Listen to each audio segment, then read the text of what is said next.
நம்ம எல்லாரும் சின்ன வயசுல அந்த 10 பைசாக்கு பெட்டி கடை ஸ்வீட் ரொம்பவே விரும்பி சாப்பிட்டுருப்போம். வாயில வச்சதும் கரையிற மாதிரி. அதைத்தான் இன்னைக்கு செய்ய போறோம். அதுக்கு செய்ய தேவையான பொருட்கள்: 1 கப் சர்க்கரை, 1 கப் பொட்டுக்கடலை, 3 ஏலக்காய், 1 கப் நெய். டெக்கரேஷனுக்கு முந்திரியும் பாதாமும் எடுத்திருக்கேன். ஒரு ஈரலான மிக்ஸி ஜார் எடுத்து அதுல எடுத்து வச்சிருந்த 1 கப் பொட்டுக்கடலையும் 3 ஏலக்காவும் சேர்த்துக்கோங்க.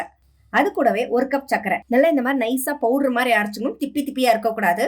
இப்போ இந்த மாதிரி பேன் ஒன்று வச்சு நெய் ஆட் பண்ணியிருக்கேன். நெய் நல்லா காஞ்சிருச்சு. இப்போ இதை கொட்டுறதுக்கு முன்னாடி ஸ்டவ் ஆஃப் பண்ணிட்டு தான் நம்ம கொட்ட போறோம். ஏன்னா அந்த ஹீட்லேயே இது வெந்துடும். இந்த மாதிரி ஒரு கரண்டி வச்சு நல்லா அப்படியே கிளறி விட்டுக்கோங்க. இப்போ நம்மளோடது ஸ்வீட் ரெடி ஆயிடுச்சு. இந்த மாதிரி நம்ம ஏற்கனவே நெய் தடவி வச்சிருக்கோம் இல்லையா, அதில் போட்டு நல்லா ப்ரெஸ் பண்ணி சமமாக விட்டுடுங்க. இப்போ நம்மளோடது செட் ஆயிடுச்சு. இந்த ஸ்டேஜ்ல நம்ம கத்தி வச்சு கட் பண்ணிக்கலாம். உங்களுக்கு என்ன மாதிரி ஷேப் வேணுமோ கட் பண்ணிக்கோங்க. நம்மளுடைய 90s கிட்ஸ் பெட்டி கடை ஸ்வீட் ரெடி ஆயிடுச்சுங்க. அது அந்த 10 பைசாக்கு அதை வாங்கி வீட்டுக்கு தெரியாம சாப்பிட்டு வாயில் அப்படி கரையும் போது இருக்கிற ஒரு சந்தோஷம் செம சூப்பர்.